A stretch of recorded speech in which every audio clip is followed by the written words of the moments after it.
আসসালামু আলাইকুম। প্রিয় দর্শক, অন্য মঞ্চের আলাপ চাইতে আপনাদের সকলকে আমন্ত্রণ জানাচ্ছি। বিমান বিধ্বস্তের ঘটনায় ফুঁসে উঠেছে মাইলস্টোন কলেজের শিক্ষার্থীরা। তারা বলছে এই দুর্ঘটনায় শতাধিক শিক্ষার্থী মারা গেছে, কিন্তু সরকার সেই তথ্য গোপন করছে। বলা হচ্ছে কেন এমন লুকোচুরি তা পরিষ্কার করতে হবে। এ নিয়ে সকাল থেকে রাস্তায় নামে মাইলস্টোনের শিক্ষার্থীরা। সেখানে গেলে অবরুদ্ধ করে রাখা হয় আইন ও শিক্ষা উপদেষ্টাকে। মাথায় ওখানে পৌঁছাইছি 20 মিনিটের মাথায় 15-20টা লাশ শুধুমাত্র গার্জিয়ান আয়াবোয়া এবং তাদেরকে দেখতে পাচ্ছি। 15-20টা লাশ শুধু গার্জিয়ান আয়াবোয়াদের ছিল।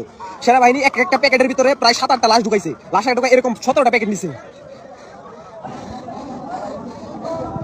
এখন রাত 2টার সময় সেনাবাহিনী অ্যাম্বুলেন্স ঢুকায় লাশ গায়েব করতেছে। রাত 2টার সময় একটা বালতির ভিতরে হাড়গুলো ঢুকায়, ব্যাগের ভিতরে ঢুকায়, তারপর সেনাবাহিনী লাশ সরাইতেছে। উদ্ধার কাজ স্থগিত করার পর কেন রাত 2টার সময় আবার এখানে এই বিধ্বস্ত জায়গায় হাত দেওয়া হলো?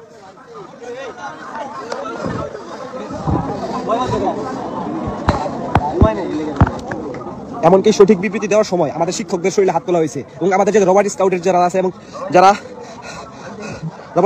এবং তাদেরকে যখন তারা সঠিক তথ্য দিচ্ছিল এবং সেনাবাহিনী তাদের উপর চড়াও হয়ে তাদের উপর আক্রমণ শুরু করে। তারপর সেনাবাহিনী আবার সেখানে কেন অ্যাম্বুলেন্স নিয়ে যাবে?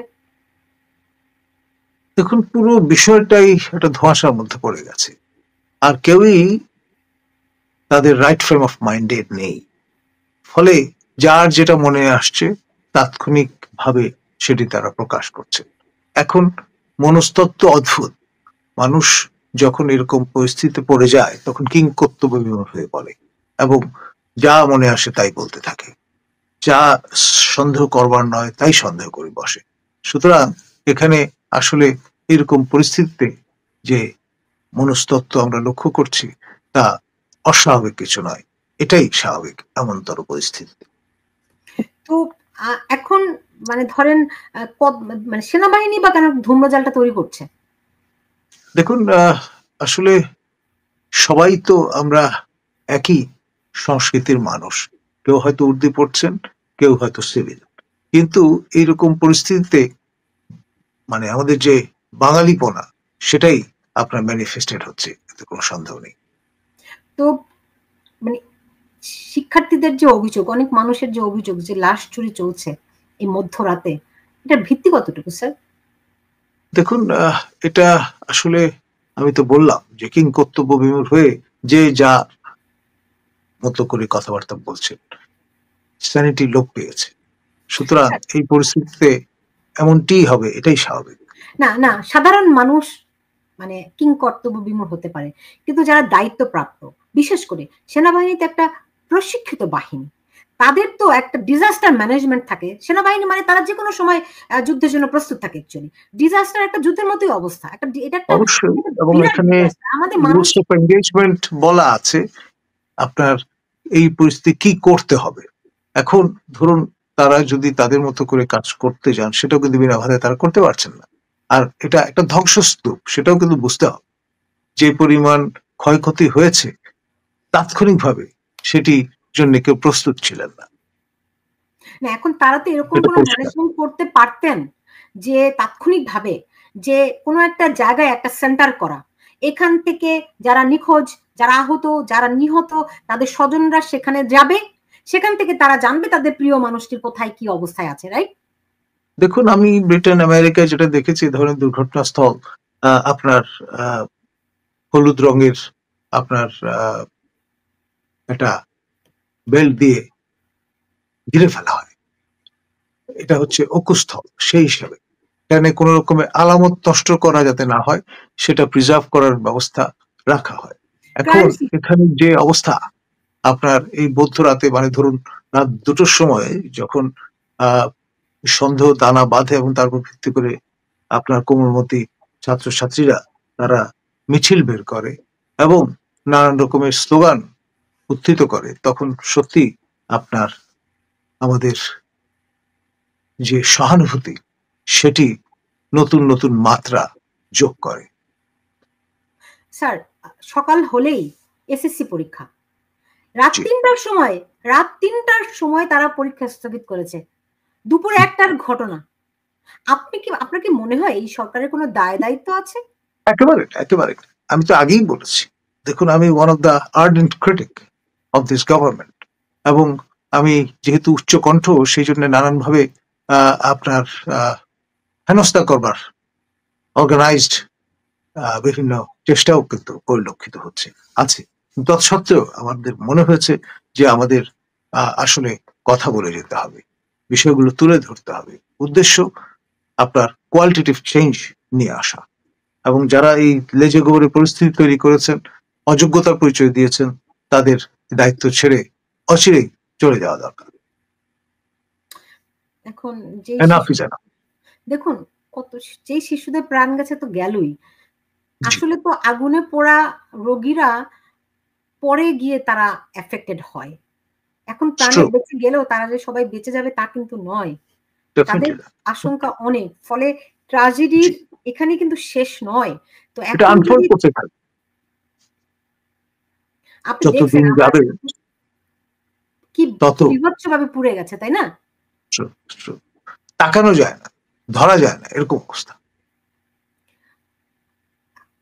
মানে আমি না ভাষা কোনো খুঁজে পাচ্ছি না। যে আপনি দেখলেন একটা শিশু, তার সমস্ত শরীর ঝলসানো, গায়ে কোনো পোশাক নেই, লেগে গেছে শরীরের মধ্যে, সে হেঁটে হেঁটে যাচ্ছে, কেউ তাকে উদ্ধারও করছে না। তো সেনাবাহিনী এখন সবাই তো কিংকর্তব্যবিমূঢ় হয়ে গেছেন, এক। দ্বিতীয়ত এটা একটা ট্রমা, স্ট্রেস, তার মধ্যে দিয়ে তাদের যেতে হচ্ছে। সুতরাং আপনার এটা একটা শিক্ষা আমাদের দিয়ে গেল, কিন্তু আমার মনে হয় যে শিক্ষা কিন্তু আমরা পেলাম না। আপনার সরকার প্রধানের আসলে জরুরি ক্যাবিনেট বৈঠকে বসা দরকার ছিল। এমনকি যেই দেশটিকে আমরা সবসময় নানানভাবে সমালোচনা করি, সে ইসরায়েলও যদি হতো, তাহলে কিন্তু আপনার যুদ্ধকালীন একটা পরিস্থিতি মতো করে বিষয়টা রেসপন্ড তারা করতেন। আপনার আমাদের এখানে তো অ্যাক্সিডেন্ট হাসপাতালের কনসেপ্টই নেই। আমরা ইমার্জেন্সি আপনার আউটলেট এই একখানা আছে ঢাকা মেডিকেল কলেজে, তার উপর নির্ভর করে সারা দেশ তাকিয়ে থাকে সেই দিকে। আপনার কি মনে হয় যে প্রধান উপদেষ্টা কোন রকম তৎপরতা আপনারা আজকে দেখেছেন? ওই আপনার বক্তব্য রাখা যায়, বাট উনি তো বেসিক্যালি মার্কেটিং ম্যান, সুন্দর সুন্দর কথা বলতে পারেন। তো ইমোশনাল হয়ে গিয়ে বাকি সবার ইমোশন আপনার ফেরি করাটা হচ্ছে তার এক্সপার্টিস, সেটা তিনি করবার চেষ্টা করেছেন। এখন যে এই মাঝরাতে ছেলেপেলে যখন উত্তেজনাকর পরিস্থিতিতে পড়েছে, এটা দায়িত্ব কে নেবে স্যার? সরকার প্রধানকে নিতে হবে ডেফিনেটলি। আমার তো মনে হয় এই ঘটনার দায়িত্ব নিয়ে মাননীয় স্বাস্থ্য উপদেষ্টার পদত্যাগ করা উচিত ছিল। এই অন্তত এই অন্তর্বর্তী সরকারের সময় যদি আমরা এই দৃষ্টান্তগুলো স্থাপন করতে ব্যর্থ হই, তাহলে আর আমাদের স্যানিটি ফিরবে কবে? শুধু স্বাস্থ্য উপদেষ্টা, শিক্ষা উপদেষ্টা আপনার দেখুন, মানে এটা তো ক্রস কাটিং। নিজের বিবেকের মধ্যে যদি সে তাগিদ তৈরি না হয়, তাহলে আপনার এই অমল ধবল চাকরিগুলো আঁকড়ে ধরে রাখবার যে বাসনা, সেটি আরো বেশি পরিমাণে উৎকট ভাবে প্রকাশিত হচ্ছে। স্যার, শেষ প্রশ্নটা আপনাকে করি, আপনার কি মনে হয় এই ঘটনার মধ্য দিয়ে ঢাকার আকাশে যুদ্ধ বিমান প্রশিক্ষণের অবসান ঘটবে? আমার তো মনে হয় না। কারণ হচ্ছে আমরা কিছুদিন এটা নিয়ে আহাজারি করব, যথারীতি ভুলে যাব, আর একটা নতুন সমস্যা এসে হাজির হবে, সেটা নিয়ে ব্যস্ত হয়ে যাবো। সেইটা তো এখানে অনেকে আমার কমেন্ট করছে যে গোপালগঞ্জের ঘটনা ভোলানোর জন্য এই ঘটনা ঘটানো হয়েছে। দেখেন, এখন ধরুন অ্যাক্সিডেন্ট ইজ অ্যাক্সিডেন্ট, এইটা নানান ভাবে ব্যাখ্যা করে কনস্পিরেসি থিওরি আবিষ্কার করার চেষ্টা করবার লোকের অভাব নেই। কিন্তু বিষয় সেটি হচ্ছে, আমরা যদি লং টার্মে বিষয়গুলো মাথায় নিয়ে পরিকল্পনা মাফিক কাজ করার চেষ্টা করি, তাহলেই এর পুনরাবৃত্তি আর হবে না, সেটি বন্ধ করা সম্ভব। এখন দেশ যেই ধরনের লোকের হাতে পড়েছে, অদৃশ্য শক্তি দেশের নিয়ন্ত্রণ নিয়েছে, সুতরাং তাতে এই ঘটনায় তাদের কিছুতেই কিছু এসে যায় না। তাহলে এই যে মধ্যরাতে সব উত্তেজনা চলছে, এগুলো কোন দিকে গড়াবে স্যার? একটা গভীর হতাশায় নিমজ্জিত জাতি এখন এর উপরে এই ঘটনাটি এসে মরার উপর খাড়ার গা হিসেবে হাজির হয়েছে। সুতরাং আপনার যেহেতু এর কোনো মোরাল রেসপন্সিবিলিটি দ্বিতীয় অন্তর্বর্তী সরকারের কেউ নিতে নারাজ, ফলে পরিস্থিতি ঘোলাটে থেকে আরো ঘোলাটে হবে।